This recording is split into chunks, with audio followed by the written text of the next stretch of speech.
હા, અને એનાથી લઈ આગળ મેલડીને જોવી હોય તો મારા રાણપુર તાલુકાનું માલણપુર ગામ છે સાહેબ, અહીં નજીક જ છે, બહુ આખું નથી. આ બધાને ભગવાન માતાજીએ ગાડીઓ આપી છે. કાલે જાજો, મેલડી કેવડી હોય, મેલડીનો પાવર કેવડો હોય.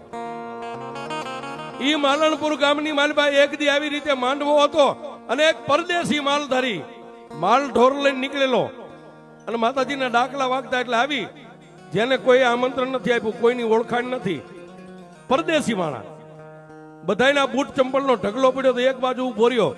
આ મેલડીના ભુવા ધૂણવા બેઠા, રાવણદેવે ડાક વગાડીને માં મેલડીનો આરાધ કર્યો સાહેબ. ક્યાં ધૂણવા બેઠેલા ભુવાના અંગમાં મેલડી આવે, ઈ પેલા ઓલા માલધારીએ રાવણદેવના મોઢામાંથી મેલડી શબ્દ સાંભળ્યો, એના વતનમાં વાડામાં બેઠેલી મેલડી એને યાદ આવી સાહેબ.